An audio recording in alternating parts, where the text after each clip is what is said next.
Bonjour à tous. Aujourd'hui, nous allons poursuivre avec notre logiciel Brain2School et nous allons parler de la gestion des carrières. Donc, la gestion des carrières, c'est cette partie qui nous permettra de différencier tout le personnel en termes de personnel qui sera dans l'établissement dans une année X. Donc ici, au niveau de l'onglet carrière, on va donc lister pour chaque personnel ici, à quelle année il a été dans l'établissement. Donc ça nous permettra de connaître qui a travaillé dans l'établissement, en quelle année est-ce qu'il a travaillé dans l'établissement. Donc c'est une manière de différencier tout le personnel pour qu'à une année donnée, on puisse avoir seulement la liste du personnel en service au cours de cette année. Je prends un exemple, nous avons une base de données de près de 300 personnels. Et dans les 300 personnels, à l'année 2022, il n'y a que, disons, 100 personnels qui sont actifs.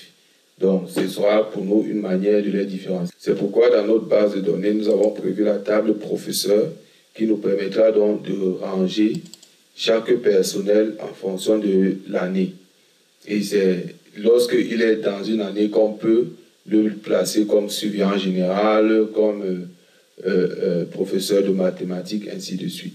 Pour qu'on ne soit pas toujours en train de transporter tout le personnel d'année en année.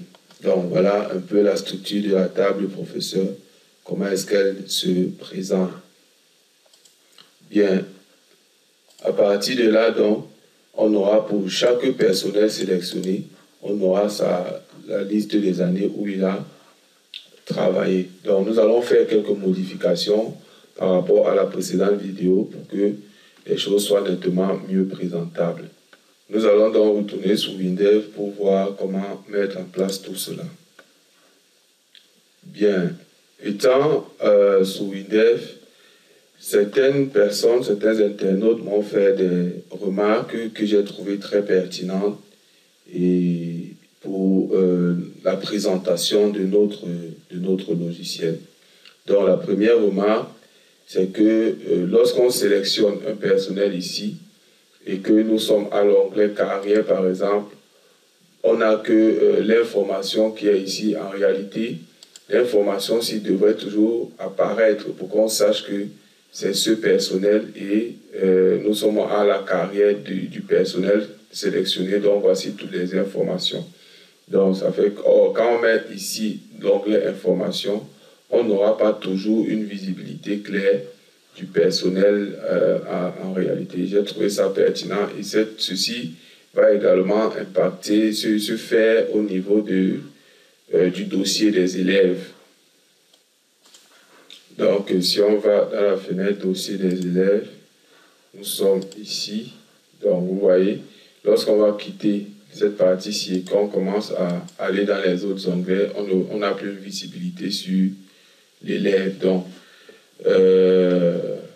cet abonné me proposait de changer un peu de design pour que, même si on va dans les différents onglets, qu'on puisse toujours avoir clairement les informations de l'élève aux yeux de l'utilisateur. Lorsque l'utilisateur va quitter d'un onglet à un autre, il faut qu'il ait toujours sous ses yeux les informations qui concernent l'élève. Donc nous allons faire des modifications par rapport à cela et on aura un bon rendu à la fin. Donc voilà ce que nous allons faire. Nous allons d'abord récupérer ceci, on va couper ça et après nous allons réduire l'onglet considérablement. Bien, après avoir réduit, on colle donc voilà, ici en haut.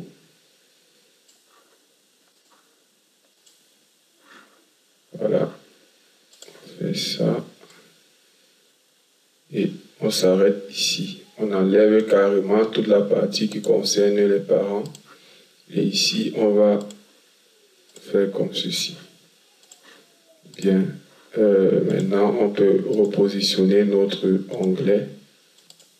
Et ici, c'est pareil. Ici, c'est pareil. Là, c'est pareil. Voilà. Donc, on aura quelque chose comme ceci. Je crois que c'est nettement mieux présenté comme ça. Ici, on lance un peu ça dans le test. On a scolarité, dossier des élèves. Voilà. Donc, on a quelque chose qui s'affiche ainsi. Donc, voilà comment cela va se présenter. Lorsqu'on va sélectionner un élève, on peut donc aller dans tout ce qui le concerne, mais que les informations de l'élève soient toujours visibles telles que vous voyez là. Donc, cette coupe-là, je la trouvais nettement mieux que la présentation précédente qui mettait toutes les informations ici. Donc, cet onglet-ci, nous allons le changer en contact des parents. Oui, pour que lorsqu'on a l'élève ici, de ce côté, on a donc la partie que nous avons supprimée qui concerne les parents, qui va s'afficher ici. Donc, c'est ce que nous allons ajouter dans notre fenêtre. Et maintenant, nous allons également mettre le code de manière à ce que la partie de l'élève, parce que si nous sommes dans cet onglet et qu'on change d'élève, les informations concernant l'élève changent, mais les champs là ne se changent pas avec les noms de l'élève. Donc, il faut résoudre également ça dans le code. Bien, c'est ce que nous allons donc faire sur Windev. Lorsque on retourne, on est ici, tout ceci est bon. Récupérer directement les champs, hein. On les place là-bas, donc on va aller dans champ élève. Voilà, on prend tous les champs qui concernent les parents. Donc, on va prendre tout ceci. On va coller ici. OK.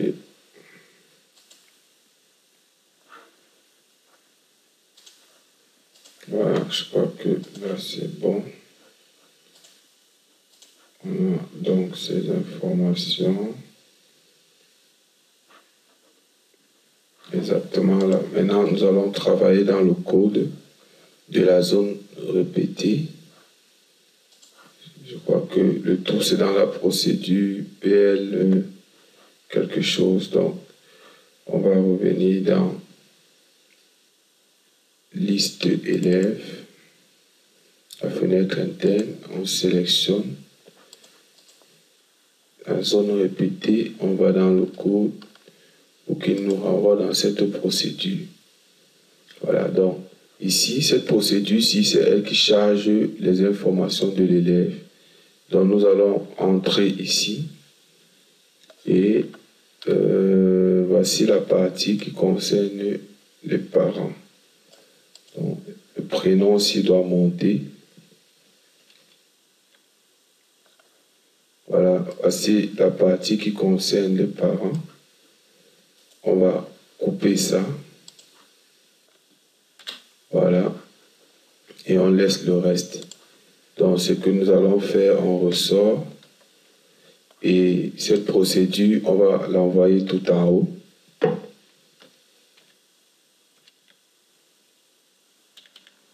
Voilà, comme ça. Et ici, on va écrire plutôt ceci.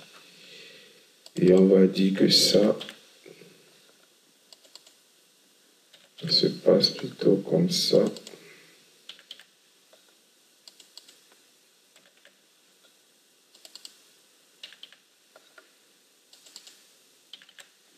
Bon, mais en même temps, on n'est pas obligé de mettre ça ici.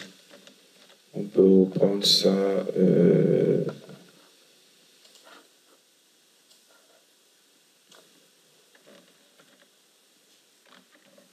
On coupe ça et on met dans le code là. Voilà, donc ce sera plutôt comme ça. Et là, c'est bon. Voilà. Donc nous allons tester ça maintenant. On ferme, on ouvre. Ok, donc vous voyez, lorsqu'on sélectionne, ça change bien. Même si je suis sur n'importe quel onglet maintenant. Voilà. Donc c'est cette modification qui m'a été proposée et je la trouve vraiment géniale. Je la trouve vraiment géniale, elle est nettement mieux. Donc nous allons faire pareil dans le fichier, la liste du personnel. Vous voyez ici, lorsqu'on sélectionne et qu'on va d'un onglet à un autre, on n'a plus rien. Donc on va refaire la même chose pour que ce soit vraiment aussi bien présenté. Donc là, je retourne sur Windev, ça c'est bon, on peut fermer. Ça aussi c'est bon. Voilà, quand je reviens ici, je fais la même opération. Je coupe ceci, je réduis l'onglet et je colle ça ici. Donc, je vais arranger ma disposition.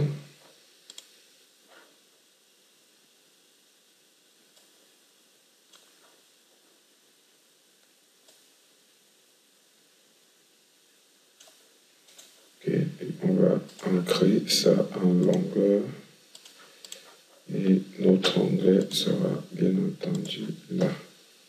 On réduit donc également les tables. Ok. Bien ici, information, je ne pense plus que ce soit important, mais nous allons le laisser parce que ça pourra nous servir à présenter autre chose ou même on peut le supprimer. Cela dépend de vous. Donc, comme on a changé là, il faut maintenant également appliquer ce changement au niveau du code. Donc, on va revenir dans ici, liste du personnel. On va entrer dans la zone répétée et on récupère la procédure là. On vient ici, celui-ci, on lui demande de sortir. Tout simplement. Donc, le reste sans changement. Mais si vous supprimez l'onglet information, il faut bien venir ici changer tout.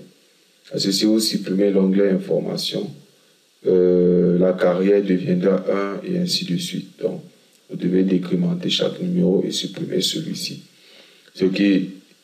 Ceci étant, donc, si on teste notre fenêtre, on aura au niveau de la liste du personnel, voilà, on sélectionne, on a bien sûr les carrières qui bougent en fonction du personnel sélectionné. Voilà. Donc, c'est quelques modifications qu'il fallait apporter, que je trouve vraiment importantes et qui sont nettement bien pour l'esthétique de notre logiciel. Donc, étant sur Windev, on va dans l'onglet carrière. Là, on va encore le réduire et nous allons ajouter des boutons, on va mettre ajouter, modifier et supprimer, mais ce sera seulement pour ce qui se passe sur cette table. Parce que ceci, c'est pour ce qui se passe dans la liste de la zone répétée ici. Donc, ne confondez pas. Donc, c'est pourquoi nos boutons auront un autre design pour montrer à l'utilisateur que ça ne concerne que ce qui se passe ici.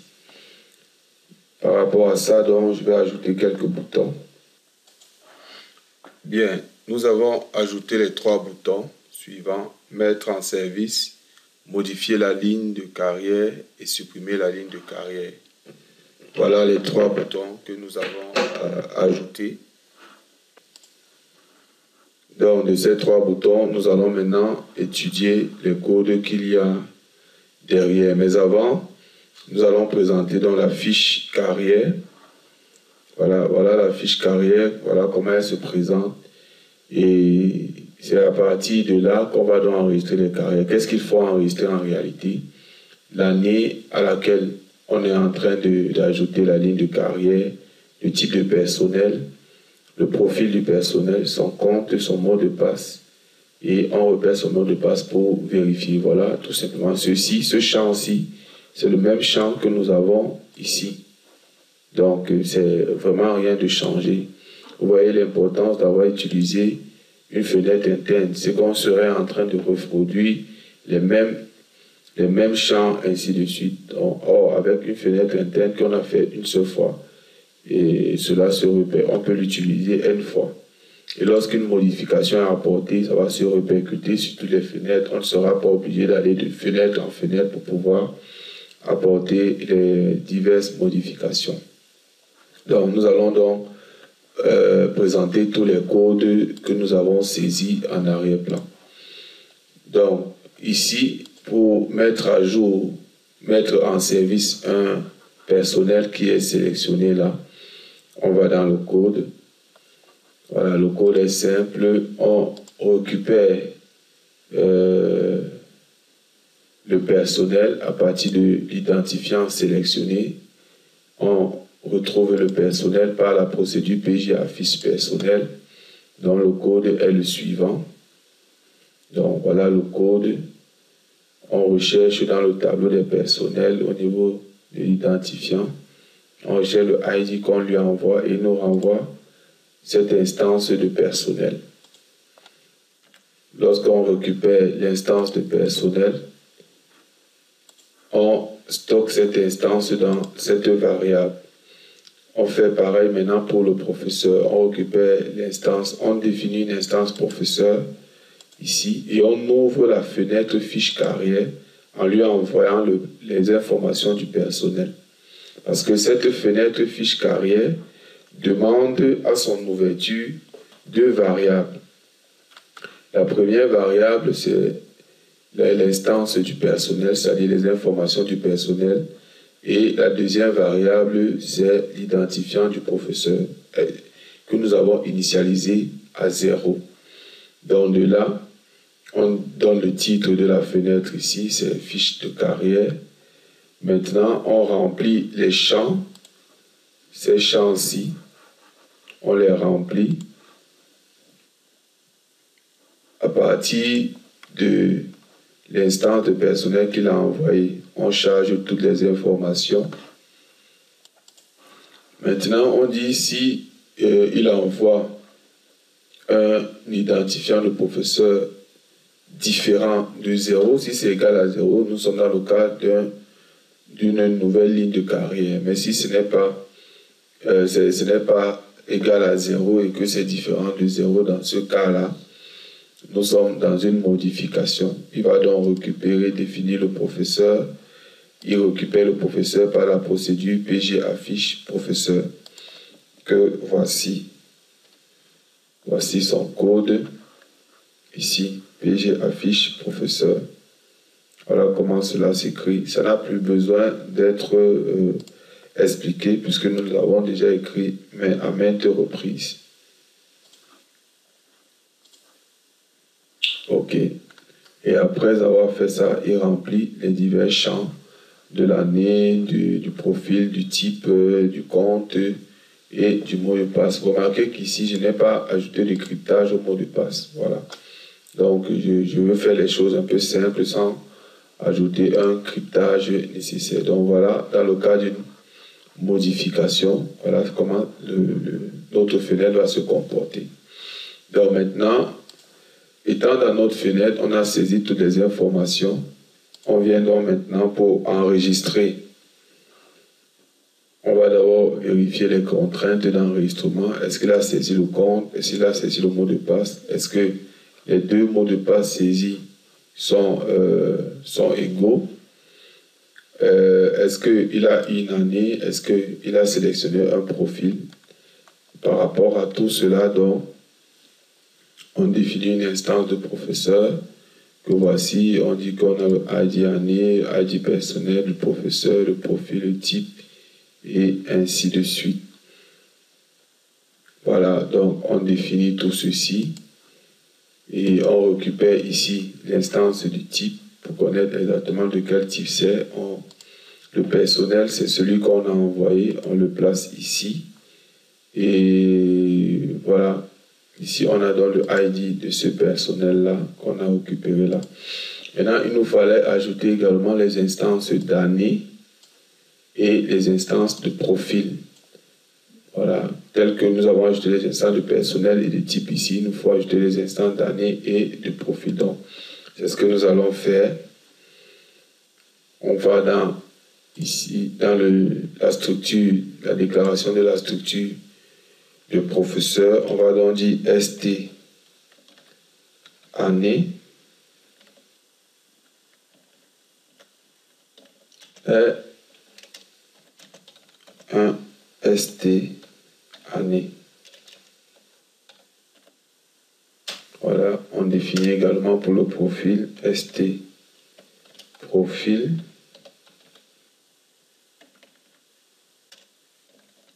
et un ST profil. Ok, donc ceci étant fait, on peut donc revenir dans notre procédure ici et on ajoute ça. On va dire qu'on a ST année et on a ST profil. Donc ici on va mettre PG affiche année. Voilà, et ici, je ne sais pas si j'ai déjà créé cette procédure. Voilà, il n'y a pas encore. Donc on va l'appeler PG ajoute profil. Et ici, on va mettre combo année. Ici, on va mettre combo profil.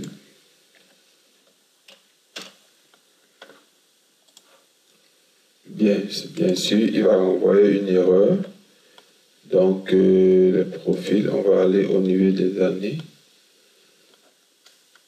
Voilà, on va créer donc une procédure qui va s'appeler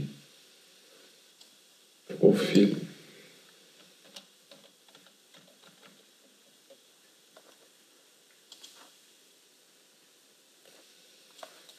On copie et on va coller ici.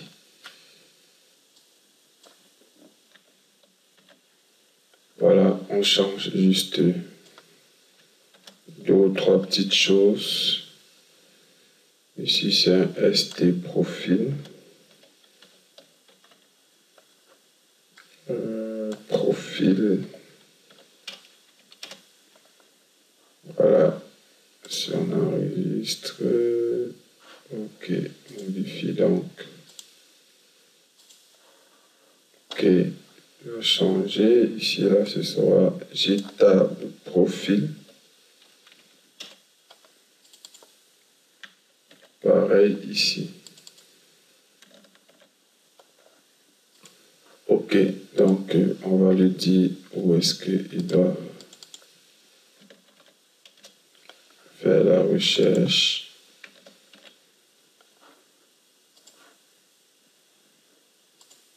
Voilà, c'est bon. On a donc notre procédure globale, profil, ok. Donc il récupère tout ça. Lorsqu'il a récupéré, ici, il enregistre. On enregistre dans la base de données notre instance. Après, il modifie. Il enregistre ici la modification et ici, il enregistre, il modifie dans le tableau. Voilà, il vient ici.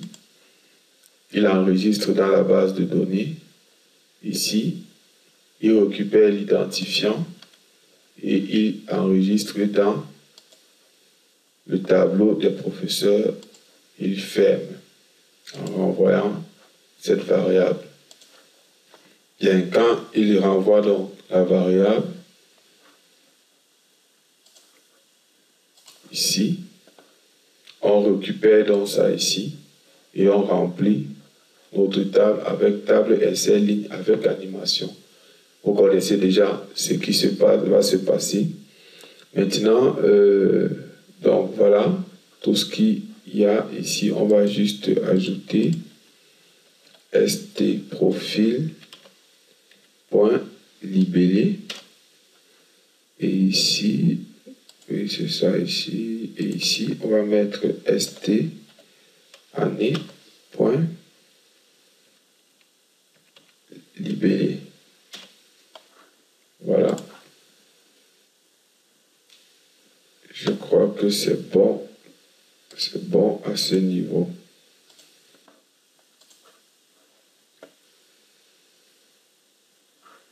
Ok. Maintenant, on va regarder le code du bouton modifier. Bon, ça peut aller.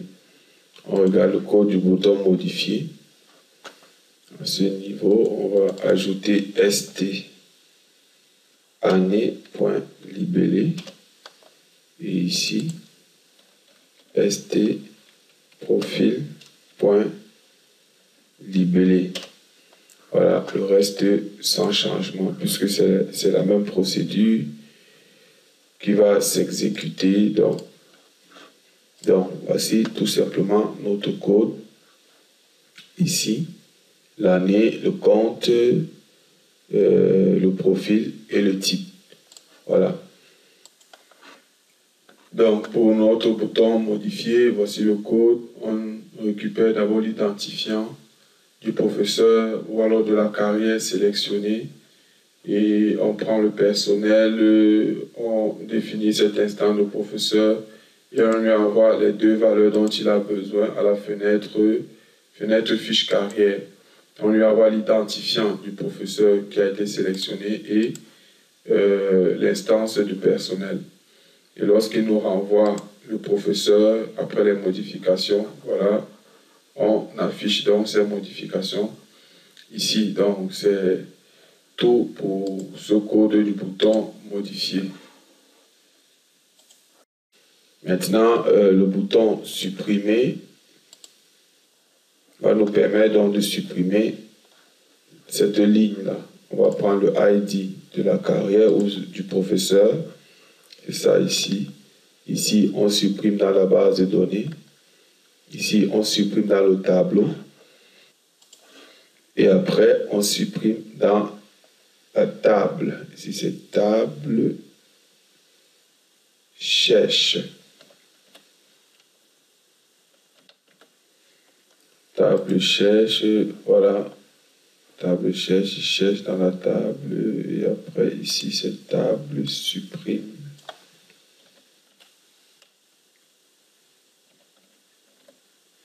Voilà, table supprime la table, une ligne.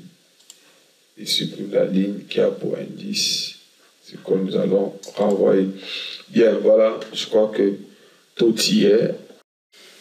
Ok, maintenant nous allons regarder le code qui va remplir donc notre table carrière. Lorsque on sélectionne l'onglet carrière, il faut que cette table se remplisse. Donc nous allons regarder ce code. On va donc aller ici, on voit la procédure PL remplir dossier personnel. Donc cette procédure-ci, PL affiche carrière, nous l'avons écrite. Attendez d'abord, on va supprimer ça parce que ça a déjà été fait. Donc nous l'avons écrite. Alors voici, on vide d'abord toute la table. Et maintenant, on a écrit une procédure globale qui va récupérer les différentes carrières du personnel sélectionné. Parce que lorsqu'on sélectionne un personnel dans la zone OPT, directement nous avons son identifiant. Et cette procédure, voilà son code. Comment elle s'écrit? Donc c'est tout simple. On récupère juste, on définit une variable NID du personnel.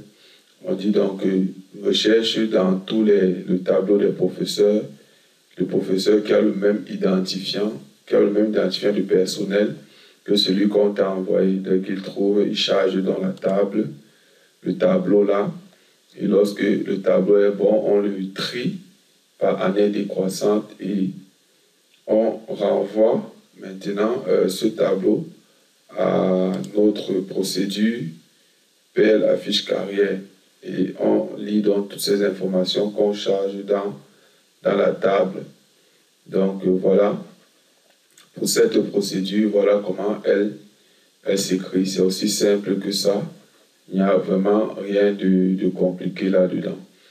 Donc voilà pour la procédure PL affiche carrière. Bien, notre fenêtre s'est ouverte. On vient liste du personnel. Choisir le docteur Tisanus. Voilà.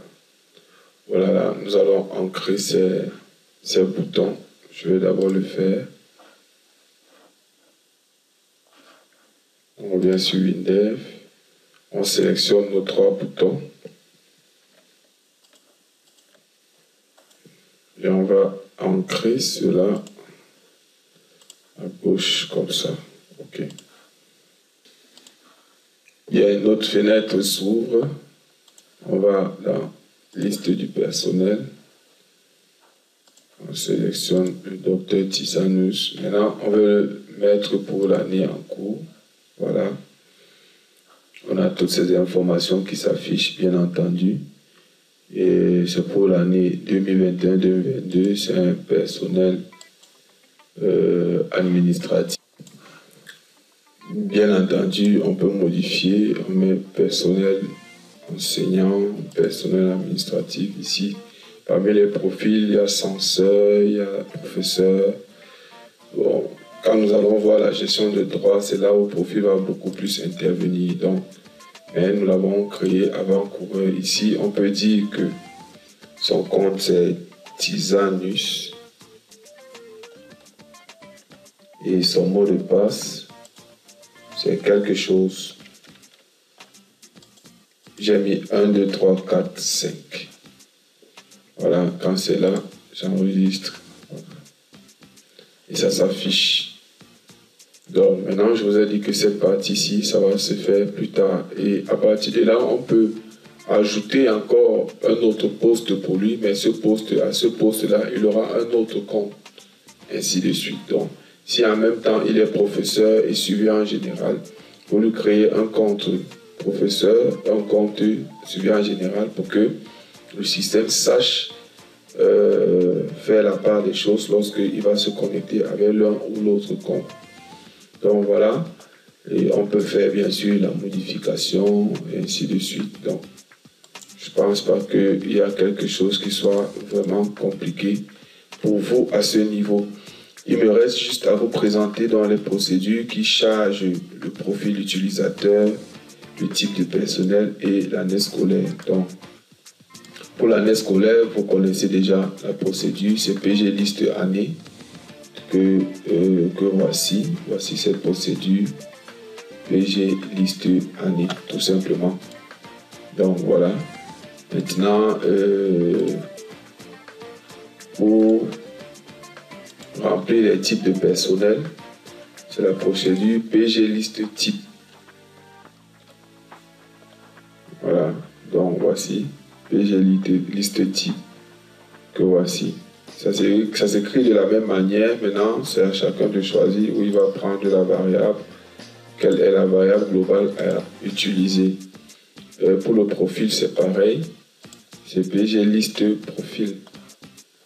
Donc, on a ici la liste de tous les profils. Donc, voilà comment tout cela se comporte. Donc, je crois que tout y est. Maintenant, on peut déjà mettre nos enseignants dans l'année scolaire qui soit en cours, soit l'année scolaire qui est à venir. À partir de là, donc, nous pouvons maintenant créer les divers programmes des classes afin d'aboutir à la saisie des notes. Donc, c'est ce que nous allons faire dans les prochaines vidéos, programmes des classes et puis après les programmes des classes, nous allons travailler avec la saisie des notes. Merci.